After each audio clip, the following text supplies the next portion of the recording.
현대 이렇게 그 훗설 이후에 훗설이라든지 베르그송이라든지 생애 철학이라든지 그 세례를 받은 철학자들은요, 이 생활 세계, 삶, 일상적인 이런 체험들, 인간이 하는 일상적인 체험들이 있잖아요. 지금 잠이라든지 이건 그전 철학에서는 잠 이런 거 안 다루거든요. 근데 그러니까 이런 일상적인 인간의 그러니까 여기 오늘 보면은 집 나오죠. 거주, 집 짓는 거, 잠자는 거. 사실 이게 우리 일상생활에 굉장히 중요한 거잖아요. 그죠? 의식주가. 이제 이런 것들이 우리 존재에 어떤 의미를 가지냐 하는 걸 철학적으로 분석한 거예요. 근데 그러니까 어려워요, 말들이. 이런 거야. 내용은 쉬운 건데 그걸 철학적으로 분석을 하는 훗설의 언어로 천상학적인 방법으로 이걸 분석을 하니까 대단히 어렵게 느껴집니다. 근데 다른 얘기를 좀 해볼게요. 저는 좀 철학이 그래도 익숙하니까 여러분들은 안 그렇겠어요, 진짜. 고대 그리스 BC 6세기에 처음으로 철학이 서양에서 나타났죠. 그 사람들이 제일 먼저 한 물음이 뭐냐면요. 삼라만상은 잡다 하잖아요. 이 잡다한 삼라만상의 근본 변하고 뭐 이 잡다한 삼라만상의 원리가 뭐냐 하는 걸 물었어요. 하나의 원리. 그걸 아르케라고 하거든요. 그래서 그걸 이제 최초의 철학자가 이제 탈레스라고 하는 사람인데 물이다라고 한 거예요. 물이다. 만물은 물이다라고 할 때 물은 H2O가 아니고요. H2O 그 화학 분자구조 그 H2O 물리 그게 아니고 그거를 포괄하는, 우리 같으면 물 하면은요 H2O도 있고 물 좀 주소 목마르오 할 때 그 물은 물 달라는 소리는 아니죠. 중의죠. 나한테 뭔가를 나의 영혼의 갈증을 그걸 막 충족시킬 수 있는 뭔가 삶의 충실함을 좀 주소 이런 거잖아요. 그러니까 근데 그 물이라고 할 때 그러니까 만물은 물이라고 할 때 그거는 H2O도 아니고 그러니까 고대 철학자들이 그러니까 이 철학자들이란 족속들은요 삼라만상을 이 복잡한 거를 딱 단순한 하나의 원리로 설명하려고 했던 족속들이에요. 애초에 DNA가. 그래서 그 중에 이제 한 철학자는 피타고라스 학파의 피타고라스는 만물은 수다 한 거죠. 만물은 구조다, 구조.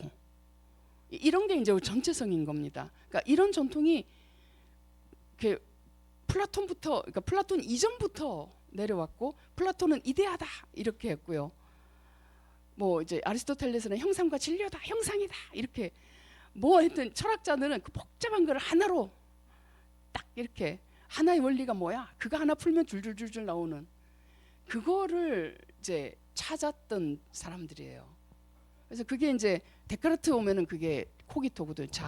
주체.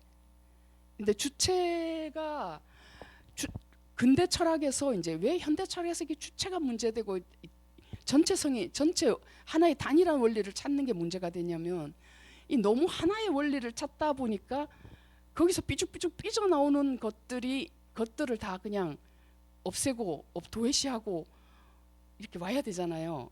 삐죽삐죽한 것들을 그 과학도 그렇지 않습니까? 하나의 도식에 안 맞는 거, 수식이 안 맞는 거는 쳐내야 되잖아요. 그러니까 이게 이제 우리 일상 정치의 영역에 오면은 그게 이제 전쟁인 거죠. 없애는 거죠. 이거 우리 이상이 안 맞아. 우리의 원리에 안 맞아. 너희는 없는 거야. 없어. 여태까지 여자들이 학문의 영역, 공적인 영역이나 학문의 영역에서 없었었어요. 없었다가 20세기, 그러니까 여성들이 이제 20세기 들어와 가지고 철학자들의 책을 보니까 인간은 이성적이고 뭐 어쩌고저쩌고 하는데 가만히 보니까 그 인간의 여성은 없는 거를 발견한 거거든요. 그래서 이제 페미니즘, 여성 철학이 이제 그런 것들을 연구를 했죠. 왜 공적 영역에서 왜 여성들이 배제되어 있나. 그러니까 이런 것들이 다 그동안의 이성 철학, 합리성의 철학, 과학이 추구한 이런 철학. 그러니까 여성은 감성적이, 저번에 우리가 음식 철학 봤잖아요. 시각, 청각은 남자의 영역, 촉각, 후각, 미각은 여성의 영역. 그래서 하등한 것, 학문의 영역도 안 되는 것. 학문의 영역이 안 된다는 거는 지식의 권리가 없다는 거거든요. 그러니까 여성적인 것은 지식의 권리가 없어요. 그 음식학이라는 게 없잖아요. 음식 철학이라는 것도 없었고. 요즘은 이제 요즘은 근데 이제 요즘은 포스트 모더니즘이 되면서 이제 다원화가 됐죠. 어떤 하나가 중심이고 어느 게 우위가 아니라 그 항상 서양의 그 근대 철학까지는 그러니까 뭔가를 이제 이데아 하니까 이데아가 중심이 되니까 밑에 이데아보다 열등한 게 이제 하위에 감각적인 거, 현상적인 것, 삼라만상 이거는 이데아보다 열등한 것이 되잖아요. 그러니까 가치 판단이 들어오게 되잖아요.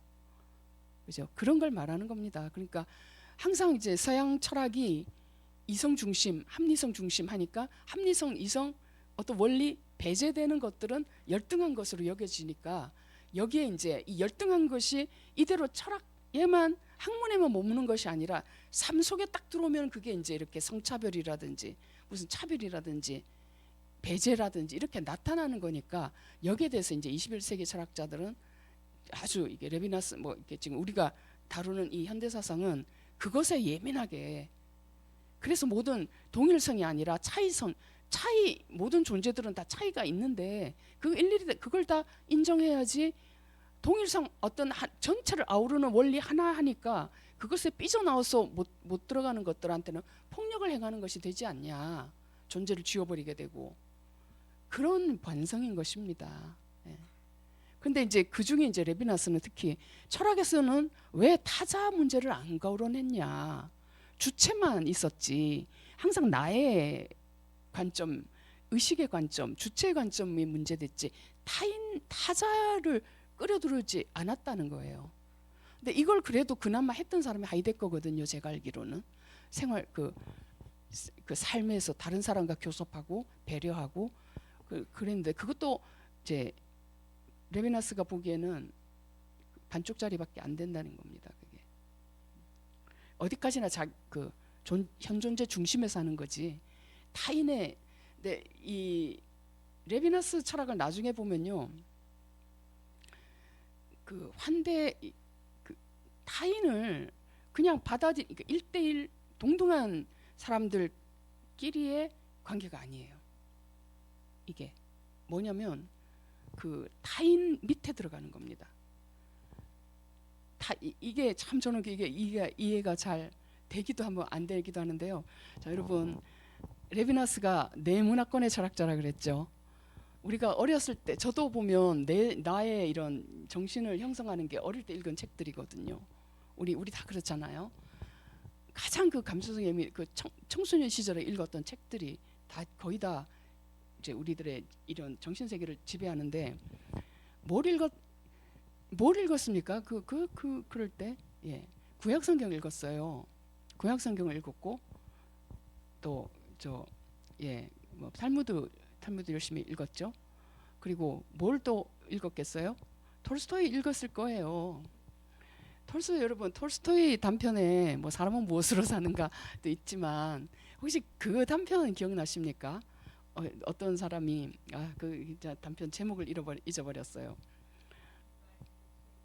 이름이 이반인가? 하여튼 왜 아주 경건한 그 구두 수선하는 어느 날 너무나 이제 뭐 예수님인지 하나님인지 너무너무 그분을 보고 싶어가지고 하나님 나 좀 좀 볼 수 있게 해주세요 하니까 하나님이 계시를 했대잖아요. 내가 오늘 해지기 전에 내가 너희 집에 가겠다. 내가 오늘 너희 집에 그거 아시죠? 가겠다. 그래서 하루 종일 기다렸다는 거예요. 이제 아침 일찍 일어나서 보글보글 패치카에 보글보글 이제 찬물 끓이고 맛있는 음식 준비해서 그런데 아무리 기다려도 없어요. 근데 정오쯤 중에 이렇게 창문을 빼고 옷이나 빼고 하니까 어떤 뭐 어디서 온 여자들 그러니까 나이 든 여자가 탈탈탈 떨고 있는 거 보니까 그분 불러다가 아유 이거 따뜻하게 좀 째세요 하고 그 물도 우리가 준비한 음식도 좀 나눠주고 그 다음에 그렇게 해가지고 하루 종일 그 사람들을 대접했잖아요. 손님들을 그 대접하고 해가 졌어요. 그리고 이제 밤에 이제 자리에들 아유 안 오시네. 분명히 오늘 오신다고 했는데 해지기 전에 오신다고 했는데 나 만나러 오신다고 했는데 안 오셨네. 그런데 그 밤에 꿈인가요? 나는 오늘 너희 집에 갔다. 그러니까 너가 대접한 그 사람들의 모습으로 내가 너 갔다. 이 얘기잖아요. 사실은 지금 레비나스 철학이 이겁니다. 환대가 이거예요. 환대. 이게 타인이 이 그 제가 뒤에 이렇게 보면 알겠지만 이 타인은 얼굴로 나타난다 그러거든요. 타인의 얼굴에 타인의 얼굴, 타인의 시선이 아니라. 그래서 이게 이제 그 구약 성경하고 이런 그 구약 성경의 그 이렇게 맥락에서 보면은 너무나 잘 이해가 되는 철학이에요. 근데 이게 이해는 되는데 그렇게 살아? 이 윤리학의 원칙? 저도 지금 누가 그 어떤 지인이 저한테 부탁을 했어요. 자기가 아는 사람이 서울에 와서 뭔가를 어디에 참석을 해야 되는데 있을 데가 없다는 거예요. 그러면서 저희 집에 좀 그분을 좀 며칠 묵게 해줄 수가 없겠냐. 그래서 제가 해드리죠 하고 언뜻 해드리죠 하고 대답을 하고 보니까 문제가 많은 거예요. 저는 일하러 직장 가야 되고, 그러니까 이분을 수발을 들 수가 없어요. 게다가 이제 이불 같은 것도 다 버려가지고 이분을 또 모시려면은 뭔가 침구를 또 사야 돼요. 그리고 막 음식도 막 이렇게 준비해놔야. 그러니까 지금 당장은 못 하겠네요. 이렇게 보류시켰어요. 그러니까 이게 있잖아요. 다른 사람을 내 삶에 이렇게 드리는 것도 평소에 연습이 돼 있음에도 불구하고 이게 쉬운 일이 아니더라는 거예요. 그런데 지금 아이도 아니고 이렇게 지금 이렇게 그냥 타인, 모르는 타인, 진짜 쉽지 않죠.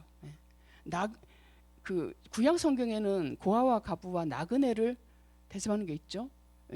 죄송합니다. 이 얘기를 해서 창세기에 보면은 아브라함이 모르는 중에 천사를 대접한 얘기가 있어요. 손님인 줄 알고 대접을 했는데 알고 봤더니 천사였어요. 그러니까 이게 구약부터 내려오는 전통이 모르는 중에 그러니까 그 나그네를 환대를 했는데 그 알고 보니 모르는 중에 부지 중에 천사를 대접했더라. 이런 얘기가 많지 않습니까? 이런 전통을 맥락을 딱 보면 이분한테는 이게 굉장히 익숙한 거예요. 레비나스한테는. 근데 이게 그러니까 이거를 윤리학, 철학으로 이렇게 철학적 언어로 말을 한 거죠. 조금 더 볼게요. 하여튼 어려워서 이거 그렇고요. 이제 중요한 거는 향유, 거주, 노동입니다. 이거 여러분 우리가 시험 볼 것도 아니죠. 뭐 수능 볼 것도 아니고 중간고사 볼 것도 아니고 A+ 받을 것도 아니니까 그냥 철학이 이 사람은 굉장히 이렇게 향유, 거주, 노동 이거는요 여태까지 철학에서 별로 철학자들이 다룬 개념이 아니에요. 그러니까 레비나스는 인간의 원초적인 존재 방식이 뭐냐라고 물어요. 하이데거는 뭘 하기를 사물을 도구로 사용하는 인간 존재는 근본적으로 이거 존재와의 시간에 보면 염려하는 존재라고 하잖아요. 사물을 도구로 사용하는 인간 존재가 자체가 염려잖아요. 염려. 근데 레비나스는 아니다. 향유다. 즐김과 누림이다. 이게 향유가 인간의 원초적 존재 방식이에요. 뭐라고 말하냐 하면 우리는 먹고 일하고 놀고 산책하기 위해 산다. 왜? 즐거움을 주니까. 먹고 일하고 놀고 그러니까 이게 자연이 주는 모든 햇빛과 물과 공기와 땅과 뭐 이런 것들이 주는 모든 은택을 누리면서 이게 나라는 게 주체성이 처음 이제 생긴다는 거예요. 이해되죠? 우리 어렸을 때도 보면 그냥 진짜 어린 시절에 부모님이 해준 밥에 뛰어놀고 이렇게 하면서 우리가 이제 만들어졌잖아요, 그죠? 그거죠. 제가 이렇게 어려운 얘기를 쓴 거는 철학이 좀 다르구나, 다른 철학자들하고 언어가 좀 다르구나 하는 것을 맛보시라고 이렇게 쓴 겁니다. 머리 아프게 해드리는 게 없고요. 사실은 향료라는 것은 이걸 굉장히 또 철학에서 중시한 철학자가 있긴 합니다. 아우구스티누스예요. 아우구스티누스. AD 3, 4세기에 아우구스티누스가 향유에 대해서 이분 향유 그러니까 삶의 어떤 향유하는 것에 대해서 굉장히 철학적인 의미를 부여한 사람입니다. 향유는 이 주변 세계를 이제 체험하는 거죠.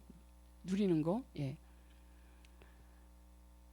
그 세계를 요소라고 했습니다. 이게 요소는 포괄적 환경입니다. 그러니까 뭐냐면 공기, 바다, 흙, 바람 등등은 내가 이것들에 대해서 생각하는 것과 무관하게 나를 떠받치고 나는 이것을 홀로 즐길 수 있죠. 내가 이런 공기를 마시고 이런 거는 남이 대신해 줄 수가 없어요. 먹고 자고 하는 거는 남이 해줄 수가 없어요. 나만 할 수 있어요. 그죠? 나 대신 좀 잠 좀 자줘. 못하죠. 나 대신 좀 먹어줘. 그거 안 되죠. 그러니까 이런 거는 나만 오롯이 할 수 있는 경험이거든요. 그게 여기서 이제 처음으로 주체성이 나타나는 그런 경험이라는 겁니다. 이해되죠? 이거는. 예. 그래서 향유에 긍정적인 의미가 있는데요. 그러니까 향유하면서 그러니까 나만 할 수 있으니까 나만의 체험이니까 그러니까 나의 개체성, 단독성, 독립성, 자율성 시킬 수 있게 한다. 이게 좀 전에 제가 말씀드렸던 거고 두 번째는 이 향유하는 감성이 없으면 타인의 고통을 함께 아파하는 감수성이 가능하지 않다고 합니다. 그러니까 내가 삶을 이렇게 나의 향유가 있기에 다른 사람의 고통도 함께 동반하고 내가 배가 고파봤으니 내가 이렇게 맛있는 거 먹어봤으니까 저 못 먹는 사람 볼 때 아유 배고프겠구나. 아유 얼마나 힘들까. 참 정말 삶에 아주 좋은 즐거움에서 제외되어 있구나. 근데 연민도 생기고 하는 거죠. 네. 예. 마찬가지죠. 예, 마찬가지죠. 예. 자, 향유가 없으면 다른 사람 감정에 공감하겠습니까? 맞습니다. 예. 기쁨도 마찬가지입니다. 그 다른 사람의 기쁨을 공감하는 거하고 슬픔을 공감하는 거하고 어떤 게 더 빠를까요? 어떤 게 더 슬픔이요? 다른 사람 기뻐하면 왠지 배가 아파서 그런가요? 연민의 정. 예. 그다 우리 만약에 한 번도 그런 삶의 아픔을 경험하지 못한 사람은 다른 사람 힘든 거 보면 그런 연민의 감정 생길까요? 안 생기겠죠. 예, 그러니까. 예.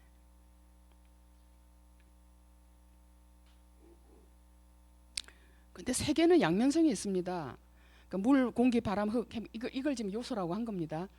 이런 거는 내 뜻과 상관없이 나한테 주어지죠. 그죠? 내가 있으라 해서 있는 게 아니고 나의 뜻과 상관없는 건데요. 이건 양면성이 있습니다.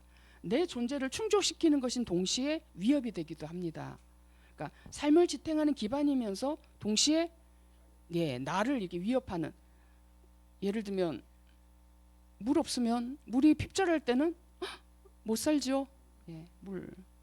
그래서 이 그러니까 이게 세계라고 하면 됩니다.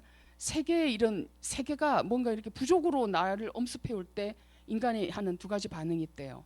처음에 하나는 신화적 반응이죠. 이거 아시죠? 이게 인간이 처음에 인지가 발달 안 했을 때는 신화 뭐라고 합니까? 뭐 예를 들면 그 천둥 이런 거 이게 자연 현상을 그리스 신화들은 신을 다 만들어 가지고 그걸 설명을 해냈잖아요. 왜냐하면 뭔가 미지의 것이 가장 두렵거든요. 설명할 수 있으면 그거는 뭔가 우리 손에 들어오는 거기 때문에 두려움이 좀 덜하잖아요. 그걸 이해했으니까. 그러려고 신화들을 만들어내고 과학적 설명을 따내는 설명을 만들어낸 것이 신화적인 설명이죠. 그러다가 이제 조금 깨면 감춰진 힘에 대한 원시적 공포를 벗어나서 그러니까 이게 무신론적인 세계로 이제 탁 도약을 합니다. 그러니까 신화적인 세계 말고 내가 이걸 이겨봐야지 이렇게 신성의 가정 없이 자기가 이게 이제 신적 존재와의 분리를 감수한다는 거예요. 그래서 인간이 자기 그러니까 이 충동을 갖게 됩니다. 이 요소를 내가 지배해야 되겠다. 그러다가 이제 즐김이 걱정이 됩니다. 그러니까 즐김은 향유만 있지 않습니다. 그러면 천국이에요. 에덴 동산이에요. 이 세상은 향유만이 아니죠. 향유는 짧게 끝나요. 예. 그러면 이제 뭐가 먹을 게 떨어지기도 하죠. 그러면 이제 걱정이죠. 이거 떨어졌네. 어떻게 하지? 뭐 이제 춥네 어떡하지? 옷이 없네 어떡하지? 이것 때문에 노동을 하게 됩니다. 노동을 하고 이제 집을 지어요. 집을 지어서 자기 삶을 안전하게 설정합니다. 그래서 집 짓고 노동하는 것이 이제 자기를 긍정하고 자기의 독립성을 실현하기 위한 조건입니다. 자, 집인데요. 그러니까 아까 잠이 의식의 집이라 그랬죠. 예, 의식이 깨어 있을 때는 나 있다가 밤에는 잠잘 때 의식이 돌아와서 쉬죠. 그러다 깨어서 이제 이런 이 과정을 설명했었죠. 집도요. 이 집, 거주, 집을 통해서 사람은 자기 독립성을 되찾고 세계를 지배하고 다스릴 수 있는 자리를 얻게 된답니다. 집이 있어야 집 안에서는 외부의 위협으로부터 차단되어서 안전하죠. 그죠? 뭐 천둥치고 비가 들이쳐도 집 안에 있으면 안전하잖아요. 그래서 거주는 친밀이 아니라 친밀한 공간을 얻는 일입니다. 예, 친밀한 공간을 얻는 일입니다. 여기서 타인을 만나기도 하고요. 노동은 사물들과 관계하는 경험입니다. 노동은 즐김과 대비되는 개념입니다. 즐거움을 유보하는 거죠. 노동이 즐거워 하고 일하는 사람 있나요? 예, 즐거움을 오늘의 욕구와 목표를 실현하기 위해서 땀 흘리는 거죠. 노동은. 그래서 오늘의 즐거움을 유보하는 일입니다. 유보하고 이제 일하죠. 예, 노동을 한 결과로 사람은 이제 소유를 하게 되죠. 그 사물을 지배하고 소유를 하게 되지 않습니까? 그래서 사물은 노동을 통해서 인간의 도구로 취급됩니다. 자, 사물은 노동을 통해 인간의 도구로 취급됩니다. 그런데 노동과 이게 지적인 노력은 사물과 관계하는 거예요. 사람이 아니라 사물과. 근데 타인은요, 사물과 달리 얼굴로 나타납니다. 도구가 아닙니다. 서구의 전통적 철학은 시선을 중심으로 합니다. 그죠? 보는 거. 시선은 나 외에 다른 것들을 다 대상으로 만드는 겁니다.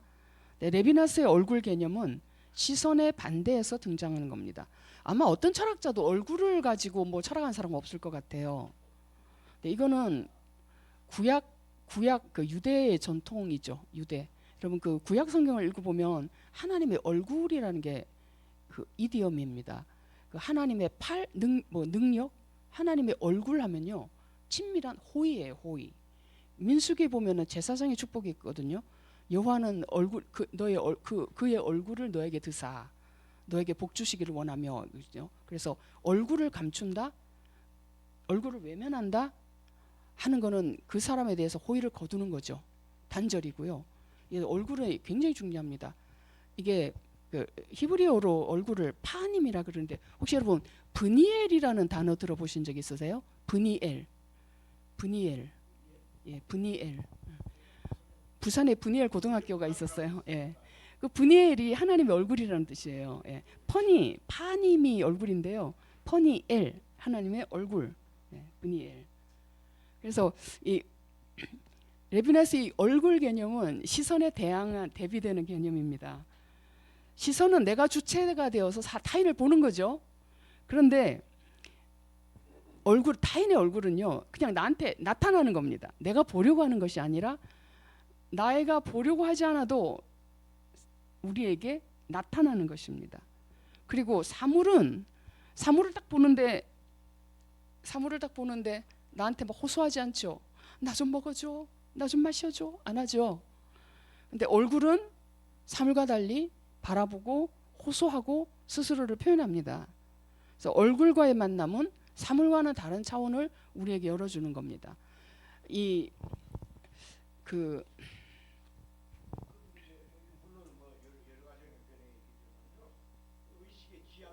예.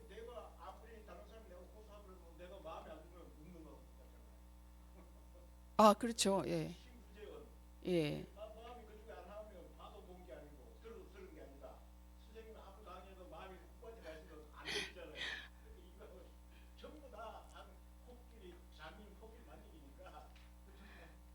이건 거의 다 했습니다. 맞습니다. 예. 타자나 타인이나 지금 보면 이제 사물은 아닌 건 알겠죠, 그죠? 예, 타인이죠. 예. 그러니까 레비나스가 막 이렇게 어려운 말을 써가지고 이렇게 쓸 거 아니면은 이거 한국이 나거든요. 그죠? 물론 이렇게 아, 예. 근데 알수 있지만 네. 근데 여기 지금 제가 나타난 이거 한 요거는요. 레비나스의 최소한입니다. 최소한. 레비나스의 철학은 훨씬 더 풍부해요. 더 많고 더 다룰 개념도 많은데 에로스라든지 뭐 죽음 그 뭐 그 에로스도 참 흥미로워요. 그러니까 뭐라 그럴까 남자 여자 사이에 그 이런 그 관계를 통해서 자식이 그러니까 자식이 어떻게 무한과 관계되고 뭐 하는 나를 초월하는 게 되고 이런 데 대한 설명도 있고요. 그 뭐 존재와 존재자 또 무한 전체성 뭐 그 다른 개념도 많고 그다음에 이 윤리학인데 지금 뭐 난민이라든지 이런 문제와 얽혀서 정치 철학적인 함의도 상당히 많고요. 지금 그 제가 책을 좀 찾아보니까 그 문학 작품을 이 레비나스의 철학으로 분석한 책들도 있더라고요. 그런 논문들도. 그러니까 그런 정치 철학적인 함의가 대단히 많은 겁니다. 헨리 밀러 뭐였던 것 같아요. 어떤 예.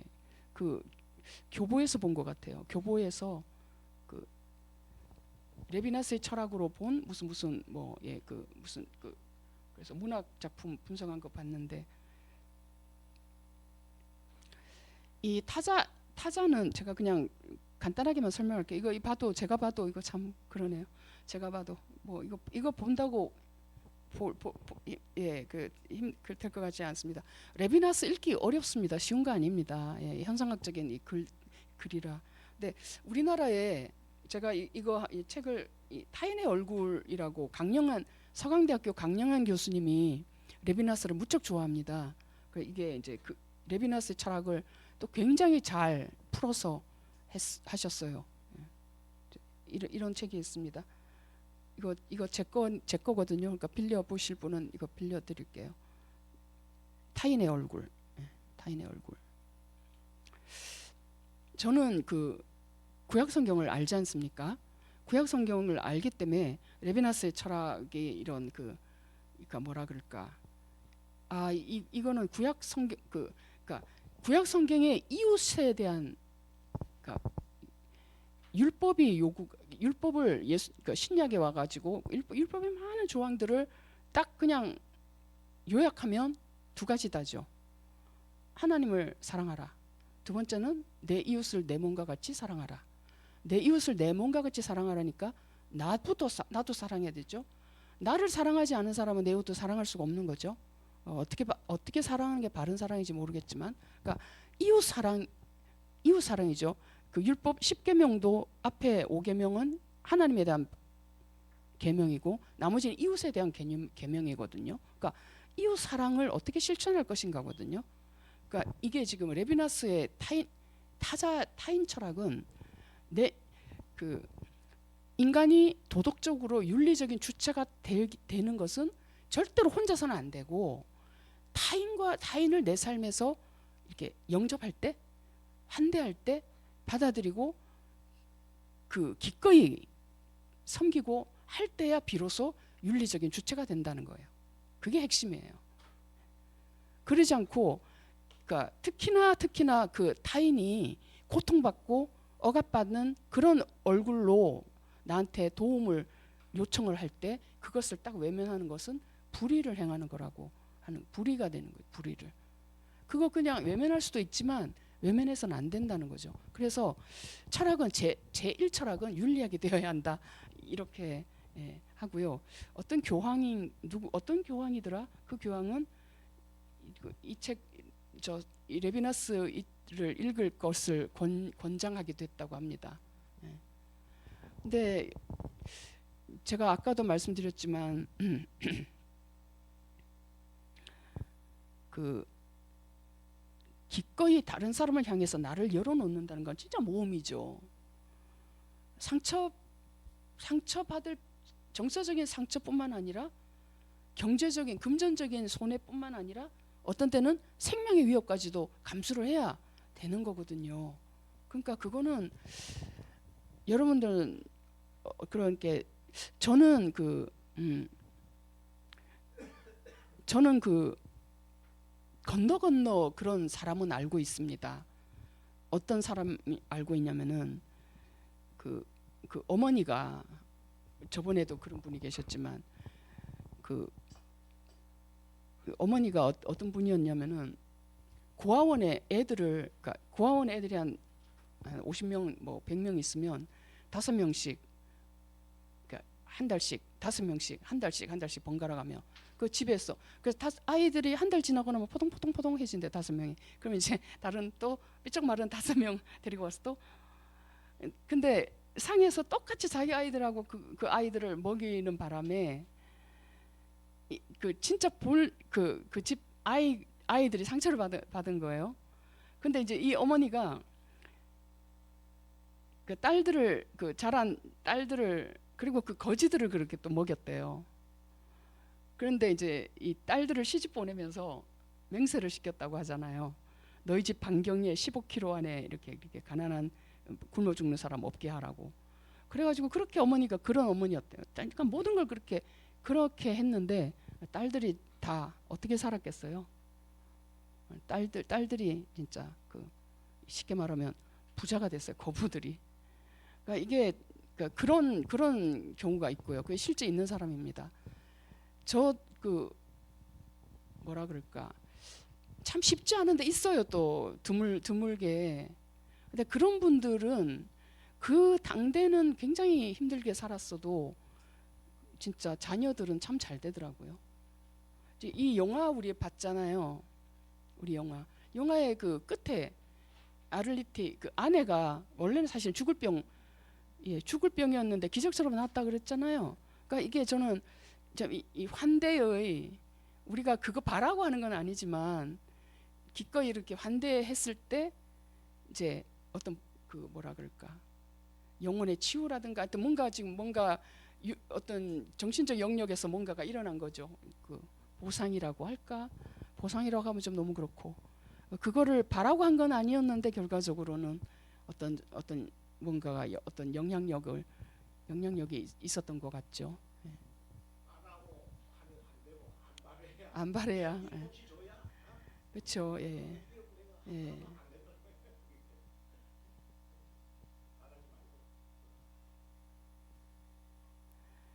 저는 동생이 몽골에 간 적이 있어서 고비에 캐시미어 머플러를 저한테 사다가 줬어요.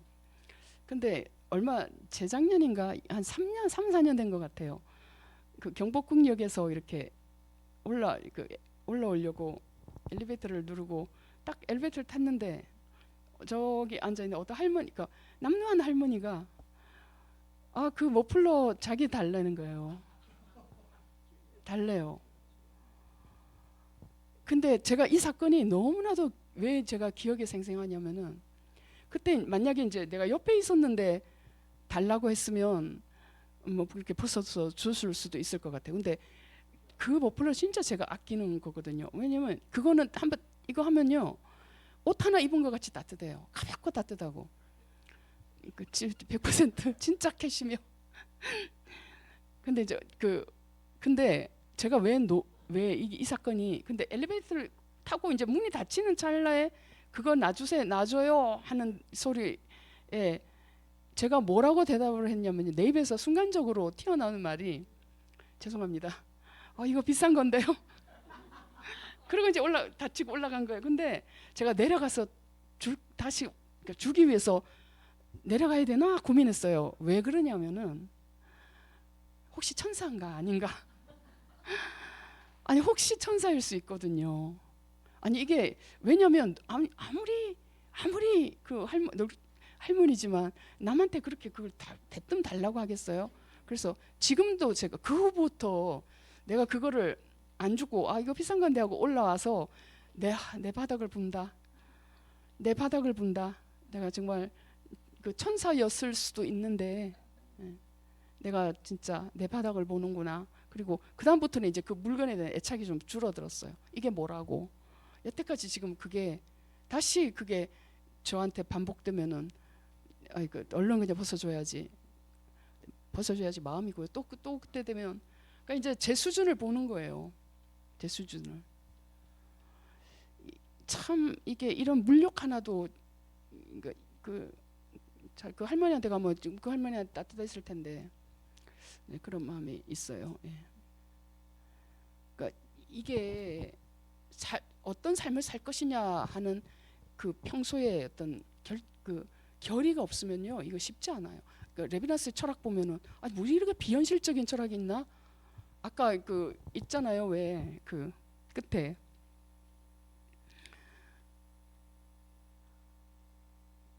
이제 레비나스에 대한 일반적인 비판이 이제 이게 너무 타자에 대한 무한한 책임이라는 발상이 현실 정치 체계에서 이게 작동될 수 있냐?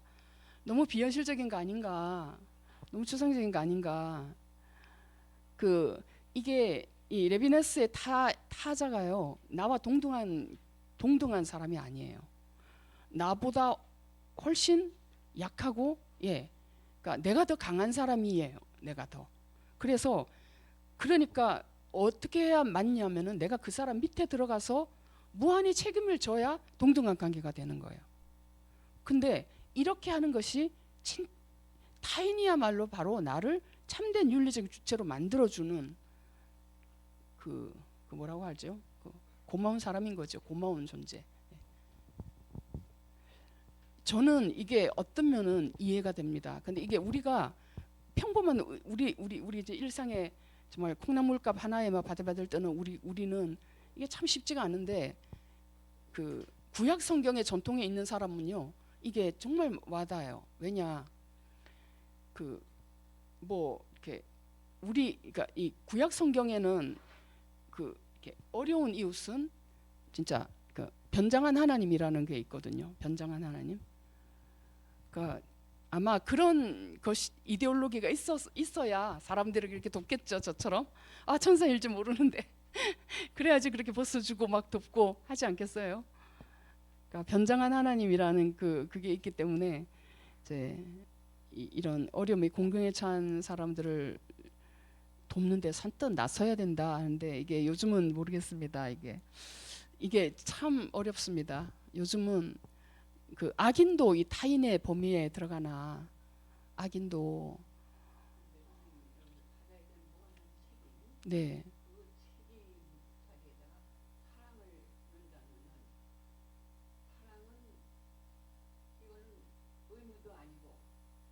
그렇죠. 그렇죠. 사랑은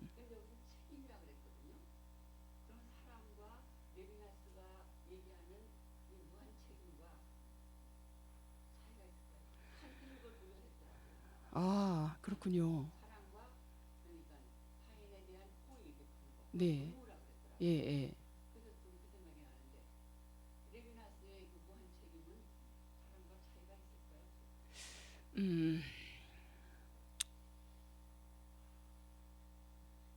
그 타인의 얼굴은 명령이래요. 명령.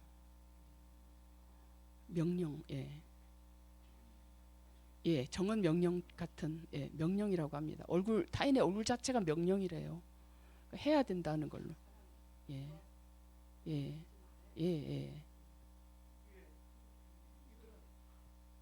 절대계에 대한 그런 철학 아닙니까? 그래. 현상계 너나 이 구분하는 게 아니고 그렇죠.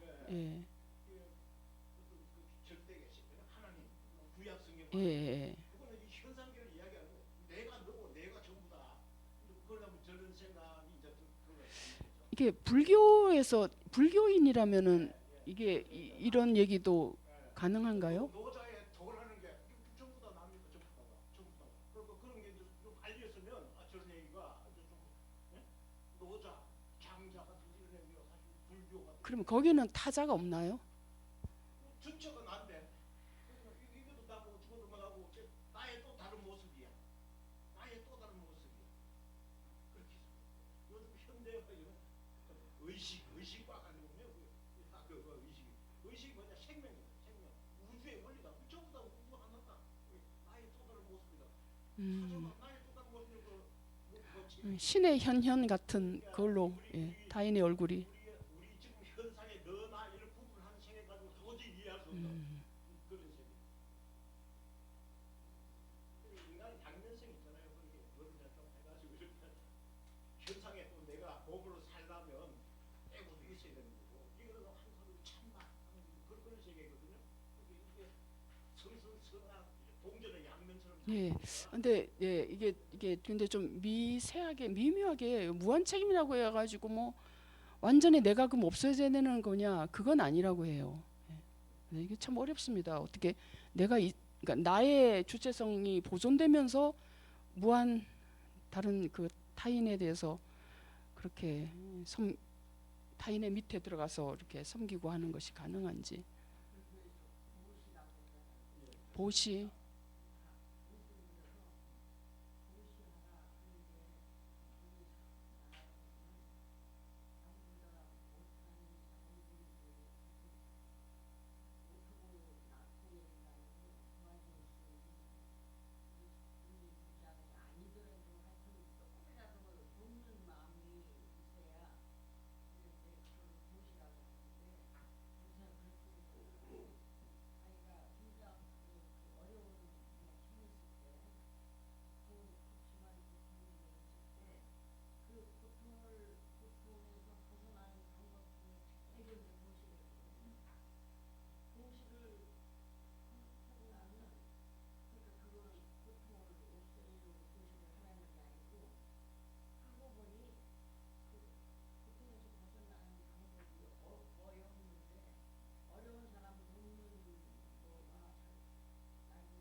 아, 예. 레비나스도 그 비슷한 말을 한 것 같아요.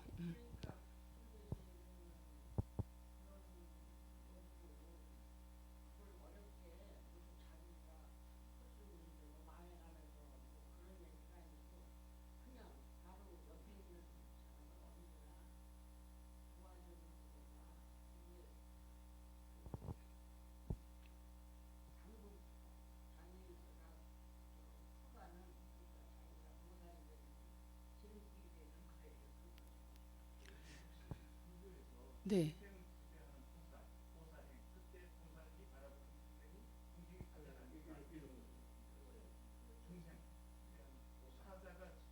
아, 그럴 수 있죠. 네.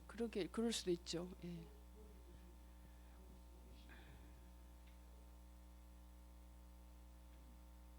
어쨌든 그거는 우리가 받아들일 수 있는 것 같아요. 그러니까 우리가 진정한 인간의 완성은 혼자서는 안 되고 타인을 필요로 하는 거죠, 그죠? 예. 타인을 필요로 정말 그거는 진리인 것 같습니다.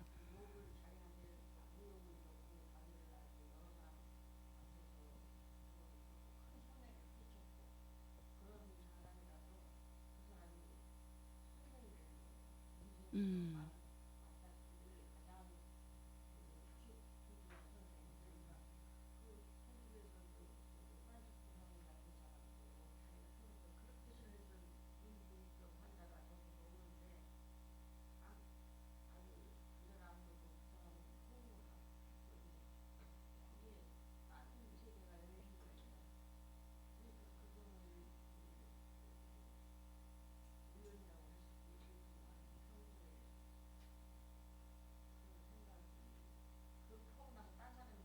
음,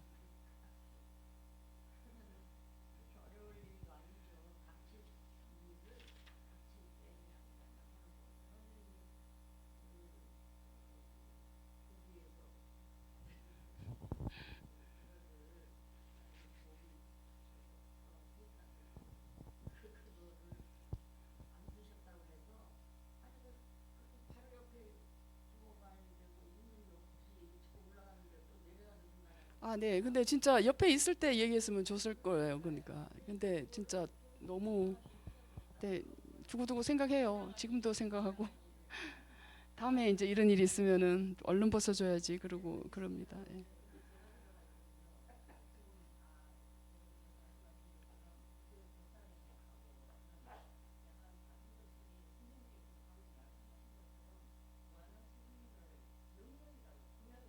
네, 명령. 예.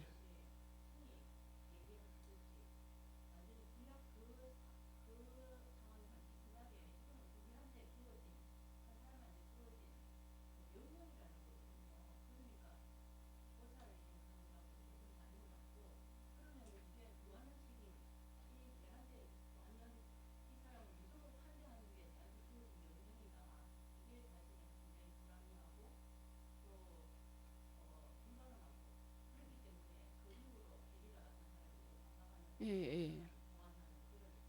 예, 예. 이런 한대는 불가능하다.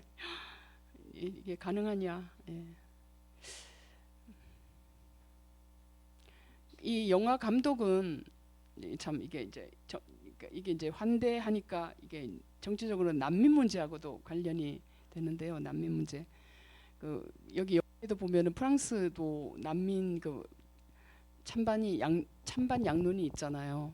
받아들여야 한다, 받아들이지 말아야 한다. 독일도 프랑스도 그 이게 찬반 양론이 팽팽한데 이 감독은 난민에 대해서 대단히 우호적인 사람입니다.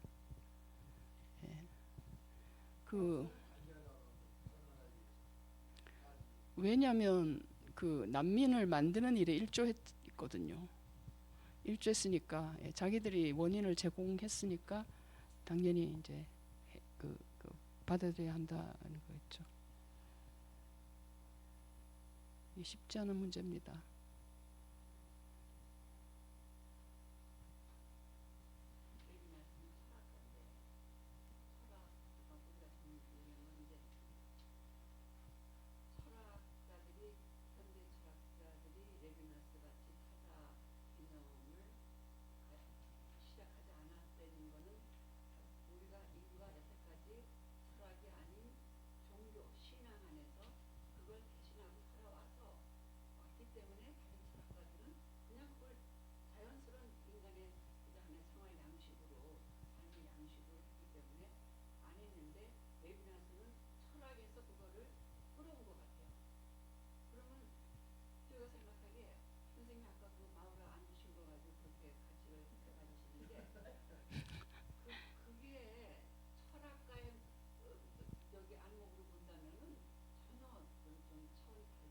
예, 뭐 어쨌든지 다음에 그런 일이 있으면 저는 좀 다르게 행동할 것 같습니다. 예, 두고두고 마음이 안 좋아요. 예, 두고두고.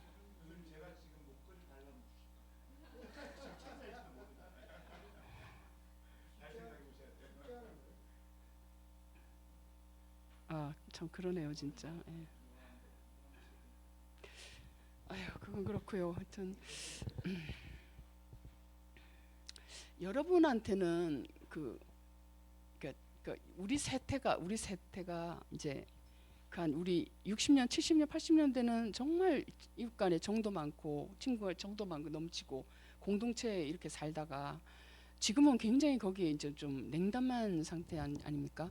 그러니까 그 선뜻 사람을 받아 하도 많이 그 뒤통수도 맞고 배신도 당하고 사기도 당하고 하니까 이제는 그 아주 그 교류하는 사람 범위도 좁아지고 그러지 않습니까? 근데 계속 이렇게 살아야 될까요?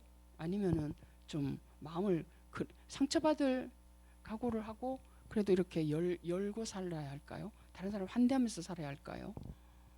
어떻게 생각하십니까?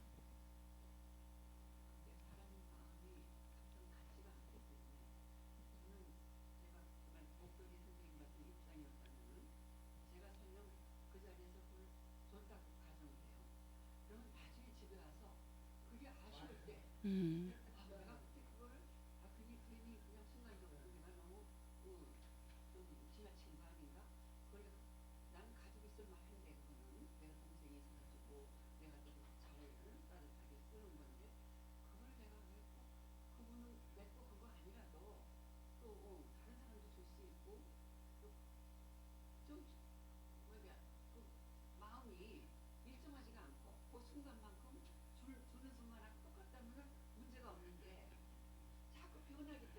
네, 제 마음이 제가 고백했잖아요. 예, 제 마음에 이기심이 있다고. 천사면 어떻게? 그거 있거든요. 사람이라면 안 줘도 되지만 천사였으면 어떻게? 이거죠. 그러니까 근데 제 수준이 그밖에 안 된 겁니다. 예. 예.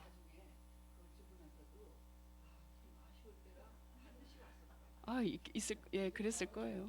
예, 그랬을 거예요.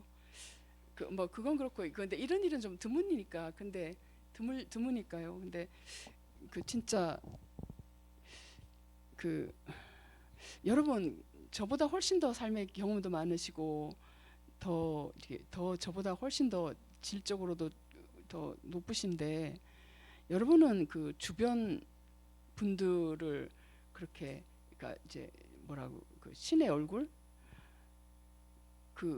그렇게 보는 일이 있습니까? 그 다른 사람한테서 이런 이런 경험을 한 적이 있습니까?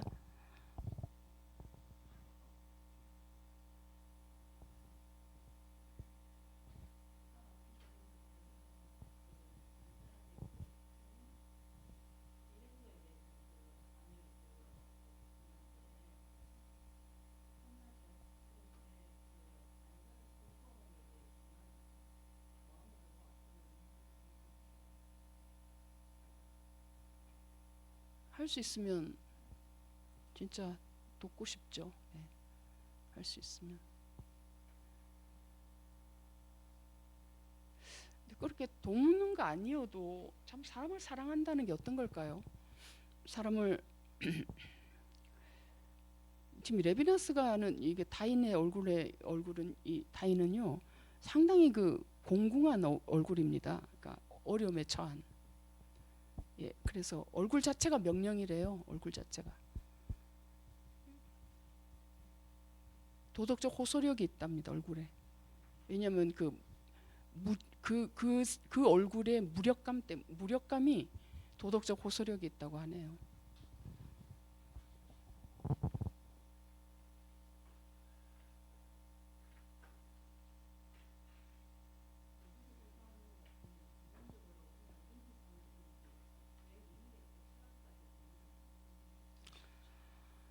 인지상정인데 그걸 이제 철학 그러게요.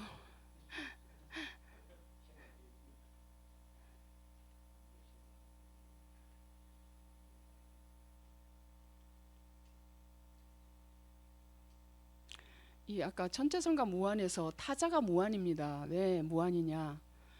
타자는 내가 만든 틀 안에 들어올 수 없기 때문에 무한이라고 하는데요. 근데 이제 여기에 이제 비판자들이 뭐라고 비판을 하냐면은 아니 무한이라며 내가 만든 틀 안에 들어올 수 없는 그러니까 전혀 알 수 없는 타자인데 어떻게 그 알 수 없는 존재에 대해서 내가 어떻게 마음을 열고 그를 받아들일 수 있단 말이야? 이제 그렇게 비판하는 사람도 있습니다. 예. 그러니까 참 그 미지의 것을 그냥 그 받아들일 때 열고 받아들이려면은 진짜 그거는 용기가 필요한데요. 이런 이 비판은 저는 온당하다고 생각합니다. 아, 또 버거워요. 레비나스 철학. 예, 저는 버겁습니다.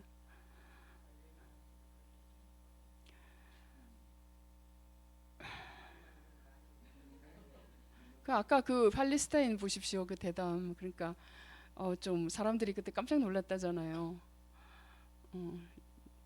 아니 너무 위선적인가? 그렇게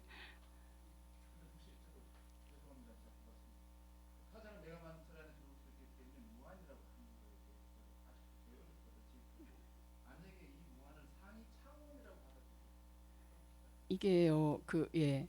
상위 차원이라고 해도 됩니다. 왜냐하면 바깥에서 내 안에 나의 세계 안에서 만들어진 게 아니라 바깥에서 그냥 들어온 거기 때문에 예. 바깥에서 들어오기도 하고 그다음에 무한이라고 할 때는 이게 그러니까 우수리가 있죠. 내가 모르는 우수리들이 예. 그 무한이라고 한 것 같아요. 그래서 무규정 뭐라고 내가 예, 뭐 할 수 없는 뭐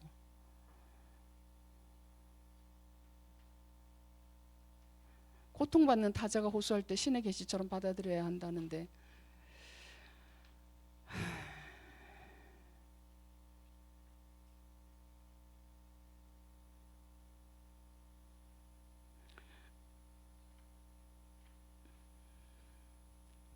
여러분 혹시 난민이의 개념을 아십니까? 난민이 뭐가 난민인지?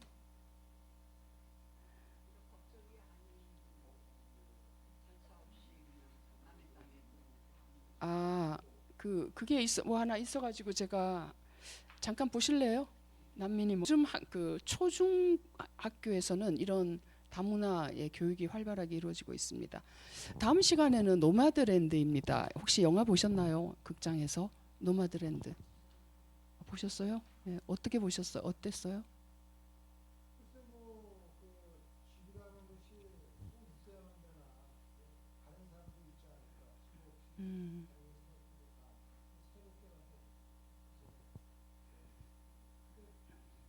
무슨 책이 먼저 나오더라고요. 네, 저도 책은 봤는데요. 책은 봤는데요. 아, 그 르뽀라고 하나? 그 기자가 2년 동안 거기 들어가서 같이 취재를 해서 한 거예요.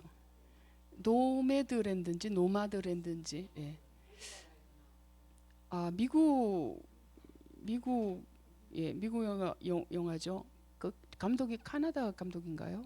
캐나다 무슨 자오이 예. 중국계 영화 정말 좋은 영화입니다.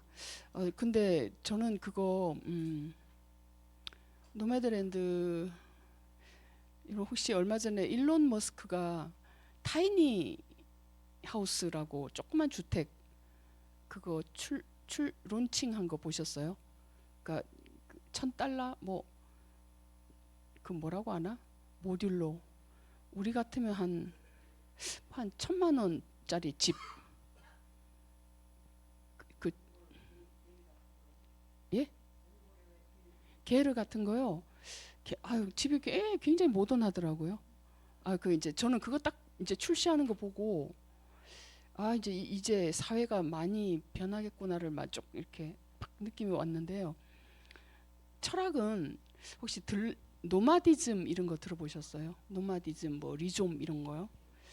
그래서 저는 그거 들레저 철학도 워낙 어려워가지고 근데 노마디즘을 그 미국 같은 데서는 이게 그 컨시어지 노동자들 예 이런 그 뭐 아마존에 그러니까 단기 이렇게 노동하는 사람들이 일자리를 옮겨가며 워낙 땅이 넓으니까 이동 주택에 살면서 그렇게 사는 됐는데 우리나라도 그런 날이 올까요? 우리나라는 이동하는 그 문화보다도 우리는 정착하고 정주하는 DNA를 가졌잖아요. 근데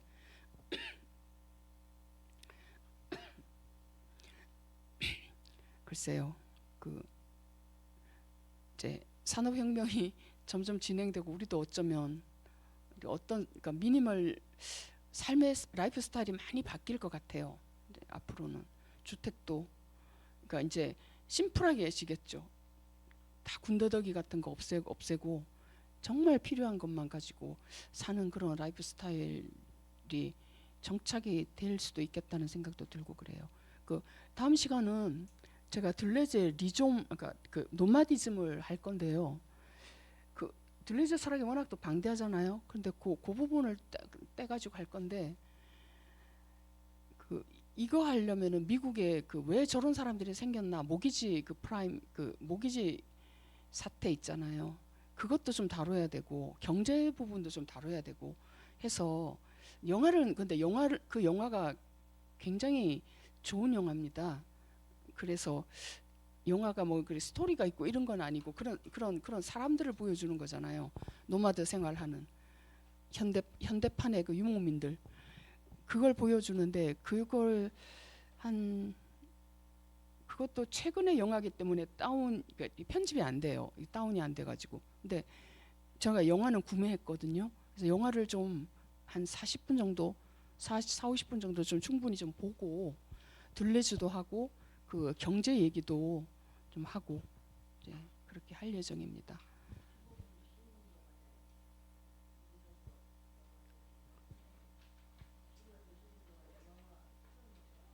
아, 계속 틀어놔도 되죠. 예, 예. 아, 네, 그러죠.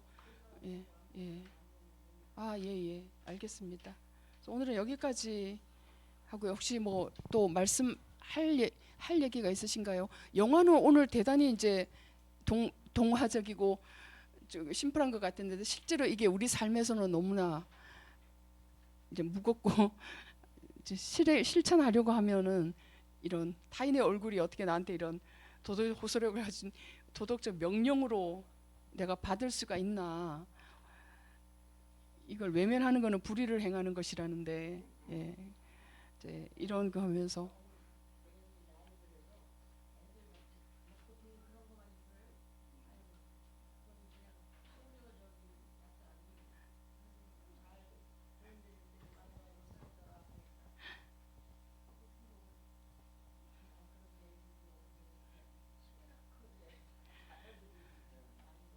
저는 제가 예, 예, 이렇게 우리도 소소하게 선을 행해서 좀 좋은 일이 우리 삶에도 많았으면 좋겠습니다. 예, 수고하셨습니다.